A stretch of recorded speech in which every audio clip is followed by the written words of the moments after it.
Hello. नमस्कार students. मैं DK Mishra. आप सबका अपने एजुकेशनल चैनल एविल मैथ्स पे स्वागत है। हम लोग रियल एनालिसिस पढ़ रहे थे। रियल एनालिसिस में हम लोगों ने कल कार्टेशियन प्रोडक्ट तक पढ़ रखा था। अभी तक जो जो fourth fourth property, third property शायद आपके स्क्रीन पे शो भी हो रही होगी। तो हमने कार्टेशियन प्रोडक्ट पढ़े थे। कार्टेशियन प्रोडक्ट की कुछ प्रॉपर्टीज के बारे में पढ़ रखा था। हम लोग ये जो रियल एनालिसिस पढ़ रहे हैं, ये उन सभी स्टूडेंट्स के लिए जो आईआईटी जेईई की प्रिपरेशन कर रहे हैं, जो नेट के लिए प्रिपरेशन कर रहे हैं, जो गेट के लिए प्रिपेयर्ड हो रहे हैं, या एनवीएचएम टीआई फॉर एटीसी के लिए जो एग्जाम्स की प्रिपरेशन कर रहे हैं, उन सब के लिए है। तो अभी हम बेसिक थ्योरी का डिस्कशन कर रहे हैं। थ्योरी के साथ साथ हम इन सारे एग्जाम्स में आए हुए प्रीवियस ईयर के क्वेश्चंस या न्यू क्वेश्चंस को भी सॉल्व करेंगे। बहरहाल टॉपिक एक कुछ लिमिटेड टॉपिक कंप्लीट होने के बाद हम उससे रिलेटेड क्वेश्चन को भी अटेम्प्ट करेंगे। ठीक है। तो सभी लोग जल्दी से जल्दी वीडियो को शेयर करें, अपने दोस्तों के पास पहुंचाएं। और ये इसका कोई भी चार्ज नहीं है, फ्री ऑफ कॉस्ट है। पूरा का पूरा कंप्लीट सिलेबस आपको फ्री ऑफ कॉस्ट प्रोवाइड कराया जाएगा। क्लियर है? तो चलते हैं हम अपने अगले नेक्स्ट टॉपिक तरफ। अगला टॉपिक हम पढ़ने वाले हैं आज रिलेशन। क्या पढ़ने वाले हैं? रिलेशन की बात करने, रिलेशन पढ़ने वाले हैं। तो नेक्स्ट पॉइंट आज हमारा है relation.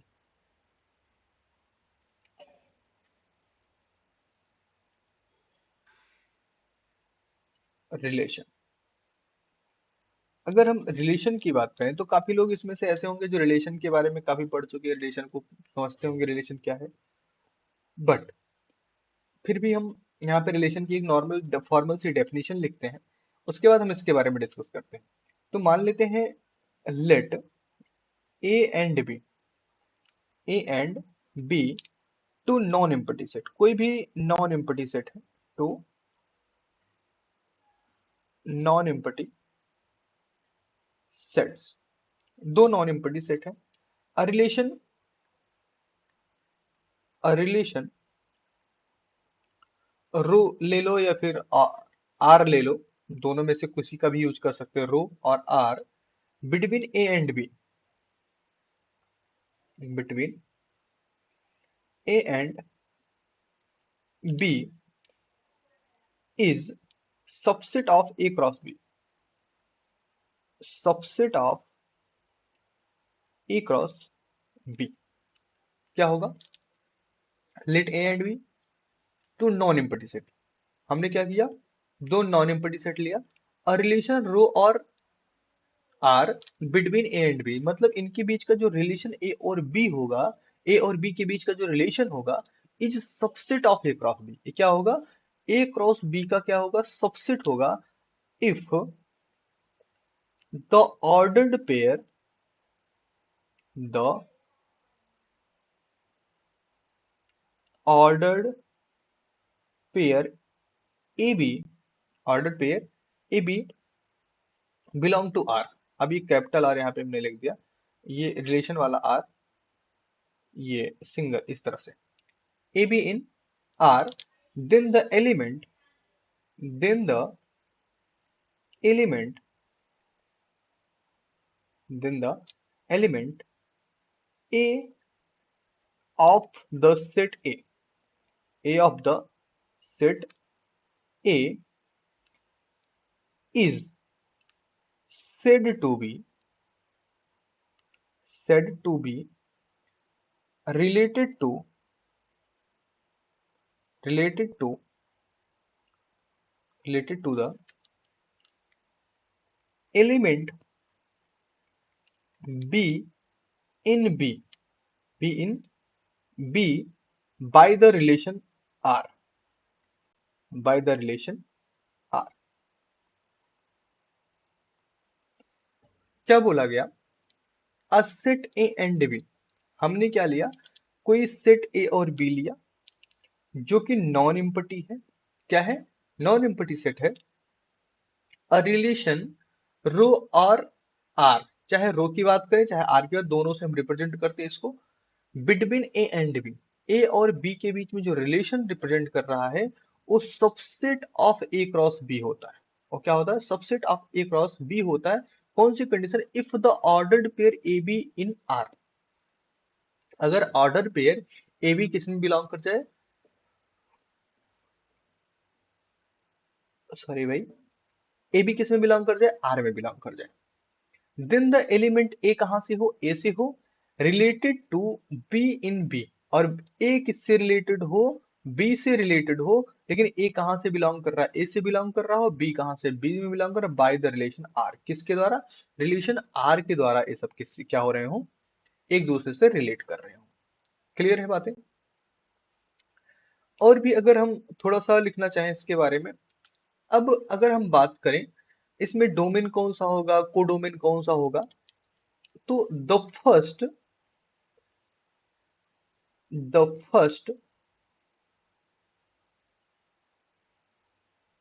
entry first entries of the first entries of the ordered pairs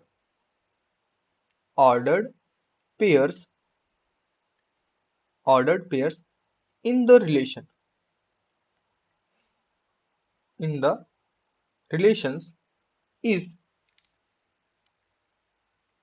called domain is called domain of the relation।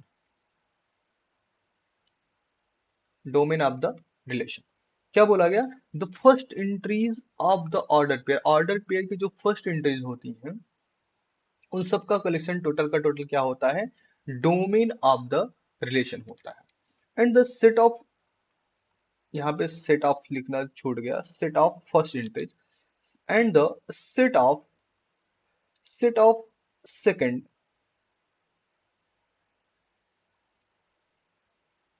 Second entries of the ordered pairs in the relation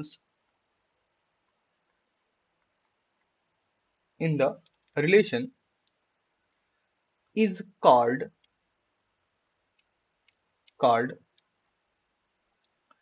range of the relation. क्या बोलते हैं उसको, range of the relation, उसको बोला जाता है range of the relation. क्या समझ में आया, the set of first entries मतलब जो फर्स्ट एंट्रीज होगी उसके सभी एलिमेंट्स का कलेक्शन क्या होगा, सेट ऑफ क्या कहलाएगा, डोमेन कहलाएगा, उस क्या कहलाएगा आपका, डोमेन कहलाएगा, डोमेन ऑफ द रिलेशन कहलाएगा।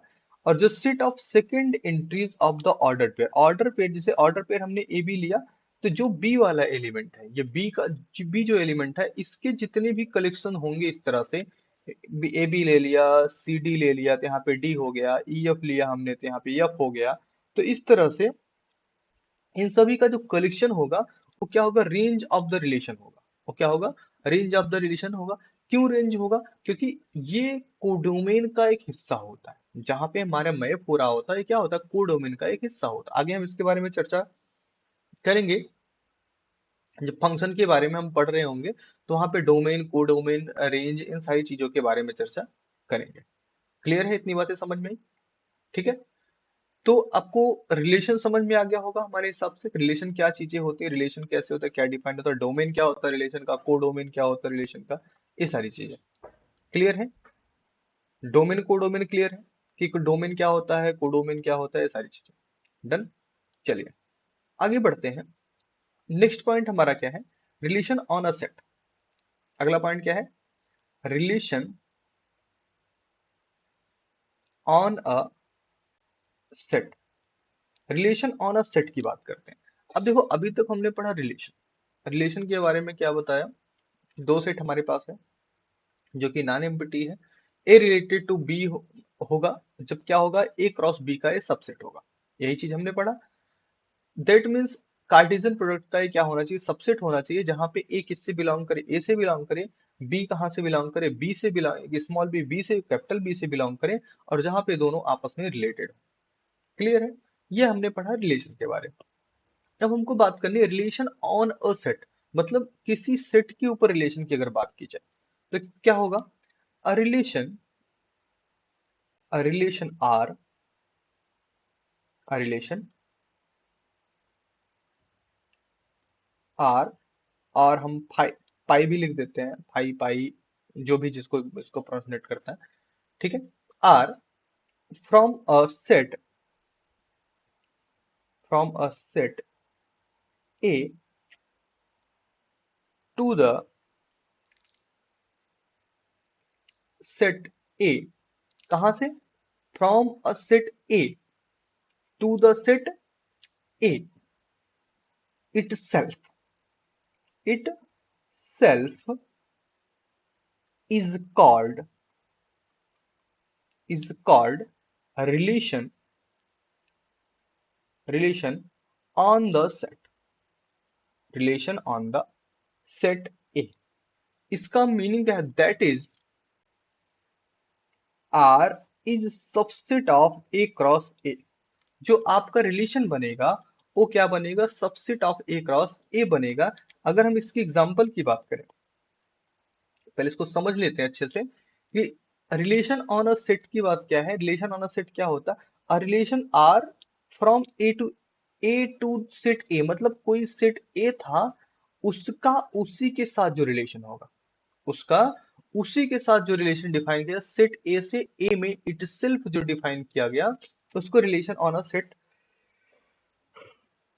ए बोलते हैं। भाई सॉरी, जमाई बहुत कुछ ज्यादा आ रही है, शायद तबीयत खराब होने को है। On a set A, that is, जहां पे क्या, R is subset of A cross A. R क्या है, R is a subset of A cross A. अगर हम एग्जांपल की बात करें, एग्जांपल, एग्जांपल अगर हम उठाते हैं, जैसे हमने ले लिया ए इज इक्वल टू 1 2 3 4, ले लिया, ठीक है, 1 2 3 4। जहां पर रिलेशन क्या है, लेस देन की बात हम करेंगे, ग्रेटर देन की बात नहीं करेंगे। रिलेशन लेस देन की बात करेंगे तो यहाँ पे आर हमको क्या मिल जाएगा, आर इज इक्वल टू 1 2 3 1 4 2 3 2 4 3 4, बस 3 4 तक ही, क्योंकि हमको रिलेशन लेस देन की बात करनी है। तो लेस देन में देखो, ए लेस लेस लेस लेस, और कोई लेस देन की कंडीशन बनेगी नहीं। दैट मीन्स 1 2 1 3 1 4 2 3 2 4 3 4, ये हमारा क्या है, रिलेशन आपका डिफाइन, मतलब आपका सेट ए था, ए के ऊपर जब ए पे हम क्या रिलेशन डिफाइन करते हैं लेस देन के फॉर्मेट में, ये हमारा रिलेशन निकल के आता है। क्लियर है बातें, समझ में आई, डन। चले आगे बढ़ते हैं। नेक्स्ट की अगर हम बात करें, अगला पॉइंट हमारा बनता है आइडेंटिटी रिलेशन। कौन सा रिलेशन, अगला हमारा है आइडेंटिटी रिलेशन, आइडेंटिटी रिलेशन। अब बात आती है आइडेंटिटी रिलेशन क्या है, ये कौन सा रिलेशन आ गया। इसको हम कभी कभी डायगोनल रिलेशन भी बोलते हैं। क्या बोलते हैं, डायगोनल रिलेशन, डायगोनल रिलेशन, इसको डायगोनल रिलेशन भी कभी कभी बोला जाता है, ठीक है। आइडेंटिटी रिलेशन, आइडेंटिटी रिलेशन क्या होता है, देखो आइडेंटिटी रिलेशन में जो होते हैं एलिमेंट्स खुद के बराबर होते हैं। दैट मीन्स जो भी सेट आपके ए और बी सेट अगर आपके होते हैं, या एक ही सेट पे डिफाइन किया जा रहा होता है, तो दोनों सेट के एलिमेंट जैसे ए बी, दो कार्टेशियन प्रोडक्ट में हमारे पास ऑर्डर्ड पेयर में क्या ए बी आते हैं, तो ए इज इक्वल टू बी की कंडीशन हो जाए। क्या कंडीशन हो जाए, ए इज इक्वल टू, जैसे ए बी आता है तो यहाँ पे ए इज इक्वल टू बी की कंडीशन अगर ऐसे फॉलो हो जाता है, तो हमारा क्या हो जाता है, ये हमारा बन जाता है भाई आइडेंटिटी एलिमेंट बन जाता है। क्या बन जाता है, आइडेंटिटी एलिमेंट। तो an identity, N identity relation on a set, a set A, किस पे, an identity relation on a set, किसी सेट ए पे, is the, is the set of all ordered, is the set of all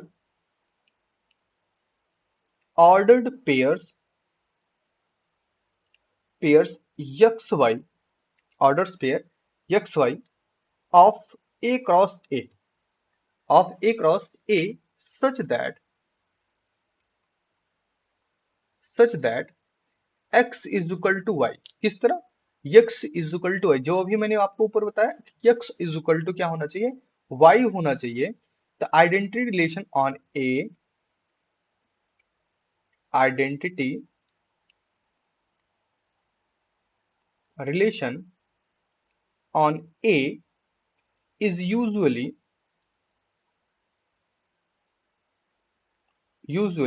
denoted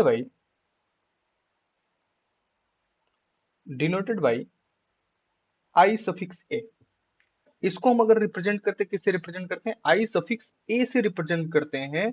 दस I A is equal to x y, जहां पर x y both belong to A, and x is equal to क्या है? Y. And x is equal to क्या हो जाएगा आपका? Y हो जाएगा। आइडेंटिटी रिलेशन क्या, आइडेंटिटी रिलेशन या डायगोनल रिलेशन क्या बताया? कि आइडेंटिटी रिलेशन या डायगोनल रिलेशन उसको बोलेंगे an identity relation on a set A. किस पे? किसी सेट ए पर कोई रिलेशन आइडेंटिटी तब होगा जब all ordered pair X Y, जितने भी ऑर्डर्ड पेयर एक्स वाई हैं, of A cross A, of A cross A such that, इस तरह से हो कि x is equal to Y हो। मतलब उनके जो ऑर्डर्ड पेयर एलिमेंट हो वो आपस में क्या हो रहे हो? इक्वल हो रहे हो, बराबर हो रहे हो। तो ऐसी कंडीशन में जो आपका रिलेशन बनेगा, कौन सा रिलेशन कहलाएगा? आइडेंटिटी रिलेशन कहलाएगा। कौन सा रिलेशन कहलाएगा? आइडेंटिटी रिलेशन कहलाएगा। क्लियर है बात है आइडेंटिटी रिलेशन की? डन। आइडेंटिटी रिलेशन समझ में आया? ठीक, आगे बढ़े। देखो भाई, जिसको नहीं समझ में आ रहा हो, जिसको कोई इशू क्रिएट हो रहा है आइडेंटिटी रिलेशन या किसी भी रिलेशन के किसी भी टॉपिक्स के बारे में, वो डायरेक्ट आपको लिंक में, आपको डिस्क्रिप्शन में, आपको WhatsApp channel, Telegram channel, WhatsApp group, बहुत सारे आपके पास ऑप्शन, अपॉर्चुनिटी है क्वेश्चन को पुटअप करने का, पूछने का। आप वहां से क्वेश्चन पूछ सकते हैं और वहां पे आप डायरेक्टली एसएमएस करके या कॉल करके वहां पे अपना डिस्कशन कर सकते हैं। ग्रुप में भी आप डिस्कशन कर सकते हैं जो चीजें आपको नहीं समझ में आती है। क्लियर है? चले फिर आगे बढ़ते हैं। इस आइडेंटिटी रिलेशन को एक छोटा सा एग्जांपल समझने की कोशिश करते हैं। जैसे हम मान लेते हैं example, example if A is equal to A B C. अगर ए बी सी है, ए इज इक्वल टू, तो हमको किस पे आइडेंटिटी प्राप्त करना है? ए क्रॉस ए पे, ए क्रॉस ए पे ही निकालना है। तो अगर हम रिलेशन निकालेंगे, रिलेशन कैसा होना चाहिए? जहां पे x is equal to y होना चाहिए। X is equal to y की जब कंडीशन होगी तभी हम क्या करेंगे? रिलेशन ले पाएंगे। दैट मीन्स इस यहाँ पे कंडीशन क्या हुई? ए का रिलेशन ए के साथ ही बनेगा, बी का रिलेशन बी के साथ ही बनेगा, और सी का रिलेशन सी के साथ ही बनेगा, और किसी का कोई रिलेशन नहीं बन पाएगा। दैट मीन्स यह रिलेशन आपस में अपने आप में क्या हो जाएगा? आइडेंटिटी रिलेशन का काम करेगा। कौन से रिलेशन का काम करेगा? आइडेंटिटी रिलेशन का काम करेगा। क्लियर है? समझ में आया? ये किसका काम करेगा? आइडेंटिटी रिलेशन का काम करेगा। डन। क्लियर है? आगे बढ़े। चलिए भाई, नेक्स्ट पॉइंट की अगर हम बात करते हैं, अगला पॉइंट, अगले पॉइंट रिलेशन में हमारा आता है इनवर्स रिलेशन। कौन सा रिलेशन आता है? Inverse relation. Inverse relation, inverse relation. चलो भाई, इनवर्स रिलेशन की बात क्या होती है? देखो, अब इनवर्स रिलेशन का मतलब इनवर्स आते ही दिमाग में आ जाता है, उल्टा करने की बात हो रही है। सिंपल सी बात है, जो भी आपका रिलेशन डिफाइन होता है, सिंपल सी बात है, जो आपका रिलेशन डिफाइन होता है उसी रिलेशन का इनवर्स ले लो आप। जो भी रिलेशन किसी भी सेट पे, चलो हम कोई सेट ए मान लेते हैं, जहां पे आर क्या है? एक रिलेशन है लेस देन का। रिलेशन कैसा है? लेस देन का। लेस देन के रिलेशन को अगर हम डिफाइन करें तो उसका अगर इनवर्स फाइंड करना हो तो हम क्या करेंगे? उसके रिलेशन के आने वाले एलिमेंट्स का इनवर्स ले लेंगे। ऑर्डर्ड पेयर का ऑर्डर्ड पेयर जो आपके दिए गए हैं उसका इनवर्स निकाल लेंगे। वही आपका क्या हो जाएगा? इनवर्स रिलेशन हो जाएगा। तो अगर डेफिनेशन लिखना चाहते हैं, लिख सकते हैं a relation, a relation from, a relation obtained from, obtain लिख देते हैं, obtain from given relation। वही चीज हम अभी बताए, given relation given relation R by reversing the order, reversing the order, reversing the order of the component in the component in the pair, in the pairs is called, is called inverse relation of R. Inverse relation of R. देखो R फिर से real वाला बन गया, inverse relation of R and denoted by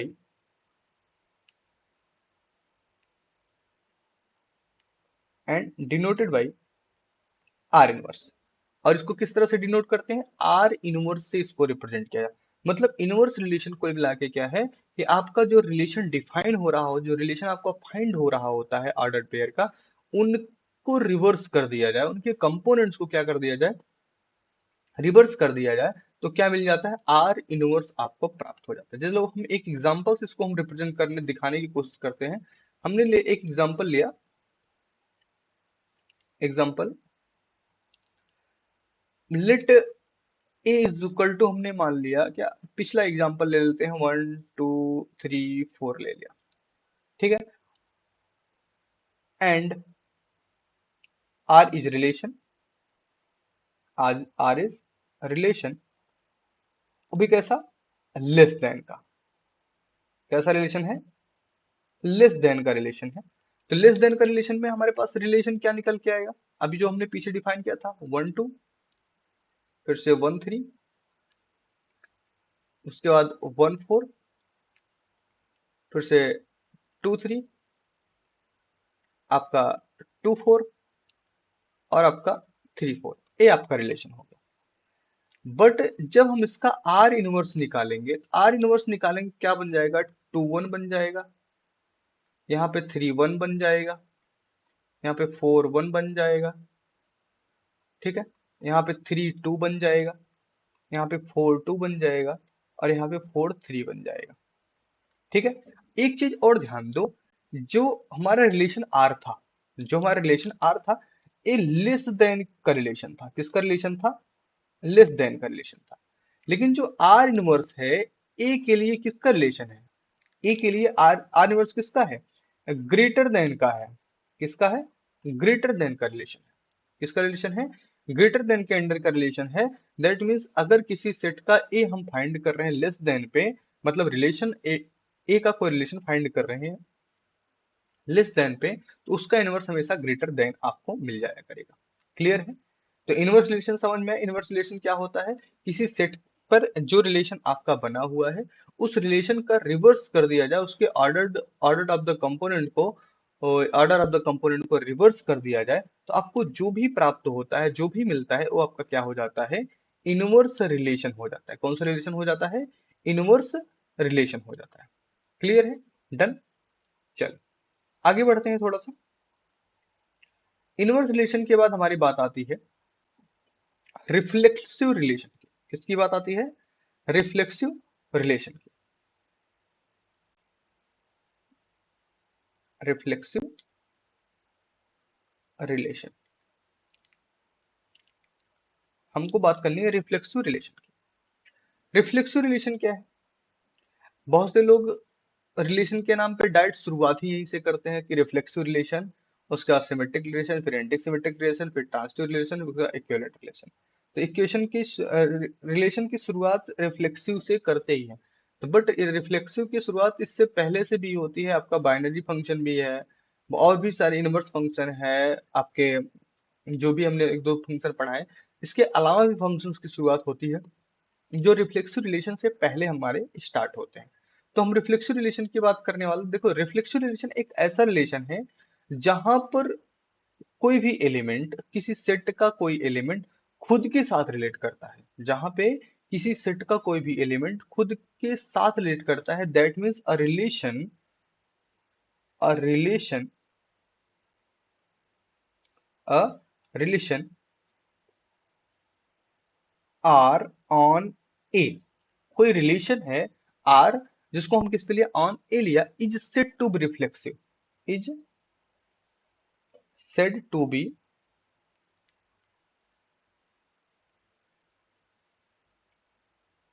reflexive. कौन सी condition में? If A related to a, अगर ए किससे रिलेटेड हो जाए, ए से रिलेटेड हो जाए, किसके लिए? For all A in A, मतलब जितने भी स्मॉल ए हैं, अगर कैपिटल ए में बिलोंग कर रहे हैं और ए रिलेटेड टू ए हो रहे हैं, तो that is if A belong to R for all A in A. इसका मतलब क्या हुआ? पूरा का पूरा ऑर्डर्ड पेयर या Cartesian product set of R का आर में बिलोंग करे, और जितने भी ए हैं सब किसके एलिमेंट हो? ए के एलिमेंट हो। ऐसी कंडीशन जब आती है, ऐसी कंडीशन जब होगी, तो उसको हम कौन सा रिलेशन बोलेंगे? रिफ्लेक्सिव रिलेशन बोलते हैं। क्लियर है? ठीक। यहाँ से हम थोड़ी तेजी से स्किप करेंगे, क्योंकि ये सारी चीजें आप कई बार रिपीट एंड रिपीट पढ़ चुके हो। अगला पॉइंट हमारा क्या है? Symmetric relation. सिमेट्रिक रिलेशन, इसको क्या बोलते हैं? सिमेट्रिक रिलेशन बोलते हैं। सिमेट्रिक रिलेशन क्या है? A relation R on a relation R on A is said to be symmetric symmetric relation symmetric relation if, condition क्या है यहाँ पे सिमेट्रिक होने के लिए? कंडीशन क्या होती है? A related to B, A related to B, this imply that B related to A. क्या करे? कंडीशन क्या है? ए बी से रिलेट कर रहा हो, और ये किसको इंप्लाई करे? B related to a for all such that, या ए बी इन ए और बी दोनों किस में बिलोंग कर रहे हो? ए में बिलोंग कर रहे हो, that is A B in R, A B in R, A B in R, this imply that B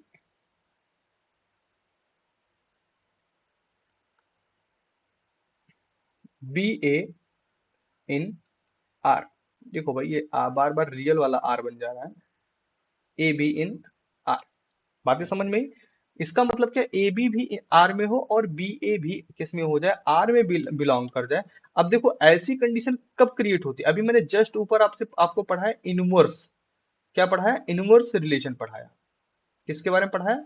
inverse relation के बारे में पढ़ा। ये देखो, इनवर्स रिलेशन है, इनवर्स रिलेशन के बारे में पढ़ाया। इसका मतलब दिस इंप्लाई दैट, इसका मीनिंग क्या हुआ? दिस इंप्लाई दैट यहाँ पे जो भी कंडीशंस है, जो भी रिलेशन आर है, relation R is symmetric, is symmetric if R is equal to R inverse.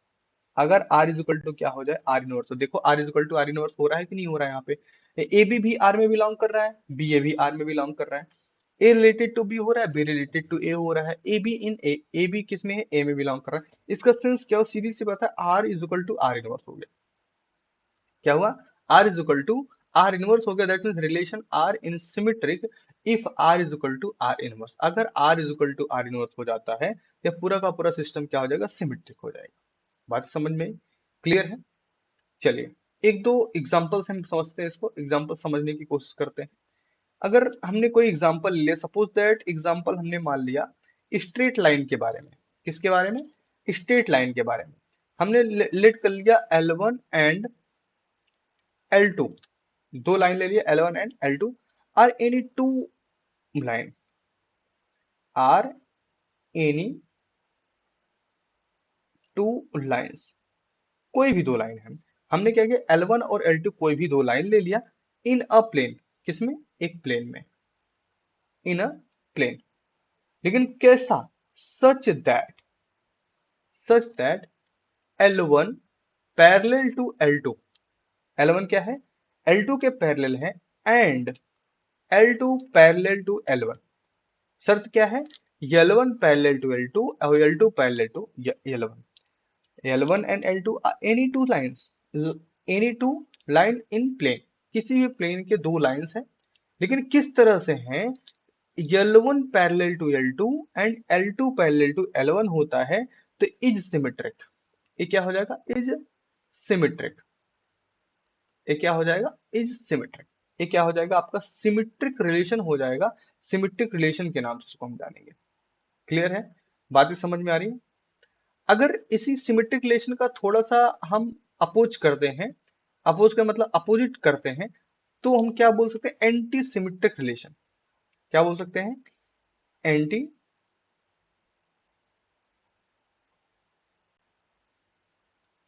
Anti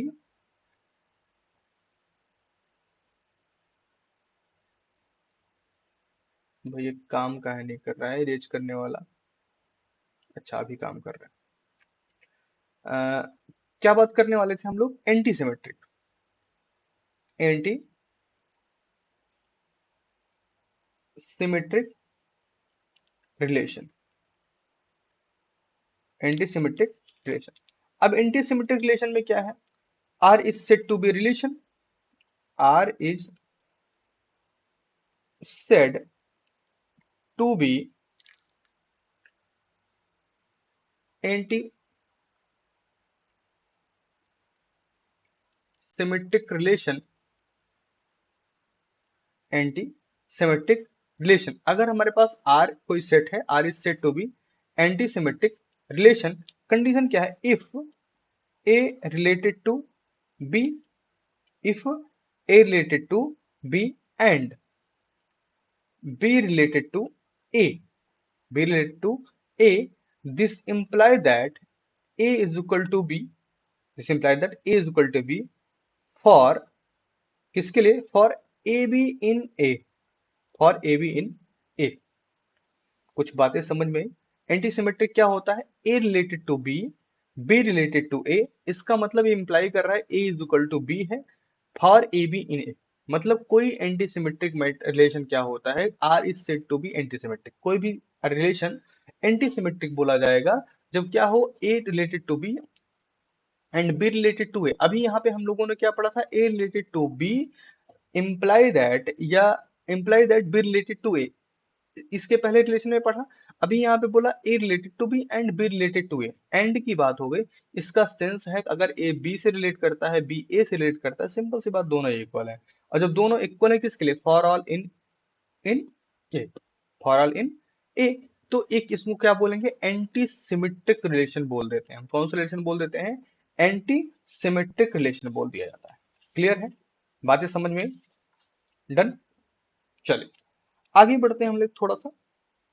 देखो सिमेट रिलेशन को हम थोड़ा फास्ट इसलिए कर रहे हैं क्योंकि रिलेशन के, इन सारे रिलेशन के बारे में आपको अच्छे से पता होगा, आप कई बार इसको पढ़ चुके होंगे।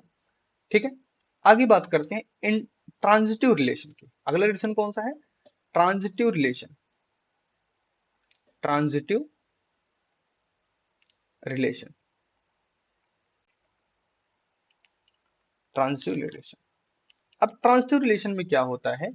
If A related to B, A related to B and B related to C, and B related to C, तो ये किसको इंप्लाई करता है? कि ए सीधा सीधा रिलेट कर जाएगा सी से। अगर ए रिलेटेड टू बी है, ए बी से रिलेशन रखता है और बी सी से रिलेशन रखता है, तो यहां पे कहना है कि ए डायरेक्टली सी से रिलेशन रखेगा। बिल्कुल बात है, रख सकता है भाई। ए से बी के, ए के थ्रू बी के पास जाना, बी के थ्रू सी के पास जाना थोड़ा लंबा रास्ता हो जाएगा। अगर हम ए से सी तक डायरेक्ट पहुंच जाएं, ए रिलेटेड टू सी, तो हमारा क्या होता है? ट्रांजिटिव रिलेशन इसको बोला जाता है। जैसे कि अगर आप एक बात करो, राइट एंगल ट्रायंगल में अगर हमको घर जाना हो, तो हमारा घर यहाँ पॉइंट है, हम क्या करें? पहले इधर जाएं और फिर इधर जाएं। ए आपका क्या हो गया? ए रिलेटेड टू बी, फिर बी रिलेटेड टू सी हो गया। बट हम क्या करें? इस पॉइंट ए से डायरेक्ट सी वाले पॉइंट पे पहुंच जाए। डायरेक्ट सी वाले पॉइंट पे पहुंच जाए, ये क्या हो जाएगा, ए रिलेटेड टू सीधा सीधा सी हो जाएगा। ए किससे डायरेक्ट रिलेट कर गया, सी से आपका पूरा का पूरा क्या रिलेट कर गया। तो हमारे लिए सुटेबल जो है उसको ही करना है। क्लियर। तो A related to B and B related to C is equal to A related to C होगा। ये कौन सा रिलेशन होगा, ट्रांजिटिव रिलेशन होता है। That is A B in are,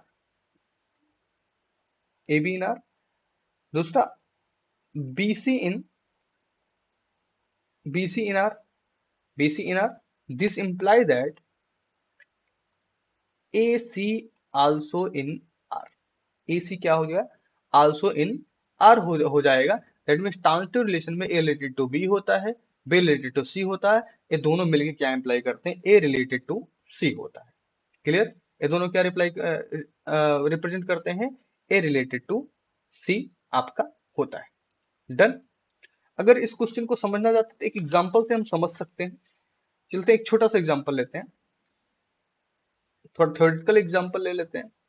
example x पे एग्जांपल, एग्जांपल हमारा क्या है, हम इसे मान लेते हैं let a relation, let a relation R, जो कि डिफाइंड है, बी डिफाइंड बाय बी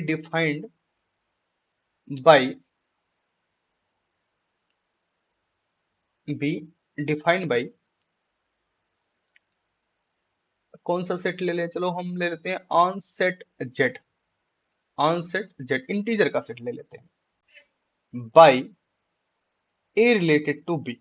कौन से रिलेशन से, A related to B, if and only if, if and only if A minus B is even, is even for A B C in कहां पे, Z में। रिलेशन आर लिया हमने, define किया किस सेट जेड पर, by A related to B, A से B में relation, if and only if relation कैसा, ए माइनस बी कैसा हो, इवन हो, for A B C in Z, जितने भी जेड के एलिमेंट ए बी सी हैं सबके लिए ये कंडीशन अगर फुलफिल होती है, then then R is reflexive, R is reflexive antisymmetric, anti symmetric and transitive, and transitive but not,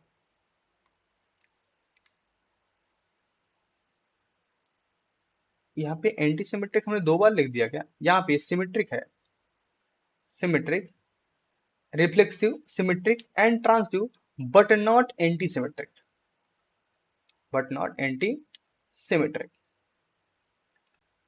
ये एंटी सिमेट्रिक नहीं होने की कंडीशन में। क्लियर है। तो क्या हुआ, एग्जांपल में हमने क्या बताया, कोई रिलेशन लिया आर जो कि सेट जेड पर डिफाइन है, ए रिलेटेड टू बी है, कौन सी शर्त के साथ, ए माइनस बी कैसा आना चाहिए, इवन नंबर आपका आना चाहिए जितने भी जेड के एलिमेंट है।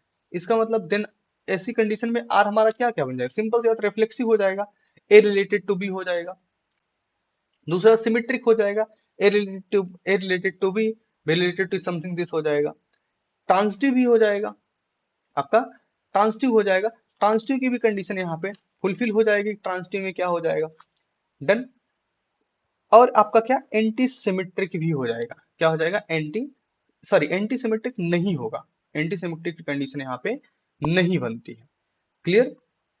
डन। समझ में आया ट्रांसलेशन। उसके बाद एक रिलेशन की अगर हम बात करें, एक रिलेशन और आपका आता है जिसको हम इक्विवेलेंट रिलेशन बोलते हैं। कौन सा रिलेशन बोलते हैं, इक्विवेलेंट रिलेशन बोलते हैं। बेसिकली इस रिलेशन को लगभग सब लोग जानते हैं, इक्विवेलेंट रिलेशन क्या होता है। इक्विवेलेंट रिलेशन क्या होता है, हम लिख देते हैं थोड़ा सा, इक्विवेलेंट रिलेशन में एक लाइन फटाक से लिख के फुर्सत करते हैं।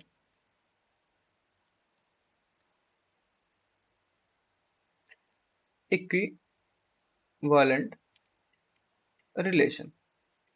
इक्विवेलेंट रिलेशन एक ऐसा रिलेशन होता है, a relation R on the set A, on the set A is said to be an equivalent relation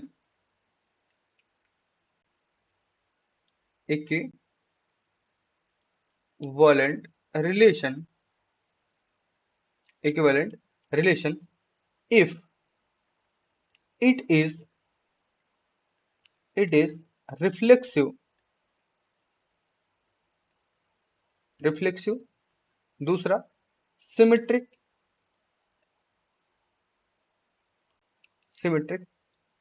तीसरा ट्रांजिटिव।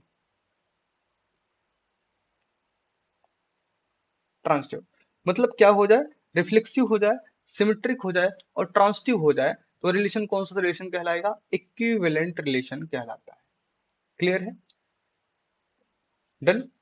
तो हमारे हिसाब से आपको रिलेशन समझ में आ गए होंगे अच्छे से, इक्विवेलेंट रिलेशन क्या होते हैं। ठीक। तो रिलेशन के बारे में हमने जितना भी पढ़ा, रिलेशन में हम लोगों ने क्या क्या पढ़ा, आपका रिलेशन क्या होता है, रिलेशन के टाइप्स अलग अलग पढ़े, रिलेशन ऑन अ सेट पढ़ा, आइडेंटिटी रिलेशन पढ़ा, और उसके बाद हम लोगों ने आइडेंटिटी रिलेशन के साथ साथ आपका इनवर्स रिलेशन पढ़ा। इनवर्स रिलेशन में रिफ्लेक्सिव, इनवर्स रिलेशन में नहीं, इसके बाद रिफ्लेक्सिव पढ़ा, सिमेट्रिक पढ़ा, एंटी सिमेट्रिक, ट्रांजिटिव और इक्विवेलेंट। तो ये रिलेशन हमको मेन रिक्वायर्ड रिलेशन हम लोगों ने पढ़ लिया जिनका यूज हमको करना है। तो ये आपका रिलेशन का पार्ट हुआ। ठीक है। तो आज का लेक्चर हम लोग इसी पे बाइंड करते हैं। जितने भी आईआईटी जैम वाले हैं या सीएसआई नेट, खास करके सीएसआई आर नेट वालों के लिए, जो नेट जेआरएफ के लिए देख रहे हैं, उनका एग्जाम आपका जून में, नियर अबाउट जून में होगा। और जैम वालों के लिए पास टाइम है, एनबीएचएम टीआईएफआर वालों के लिए ये लेक्चर बहुत ही इंपॉर्टेंट है।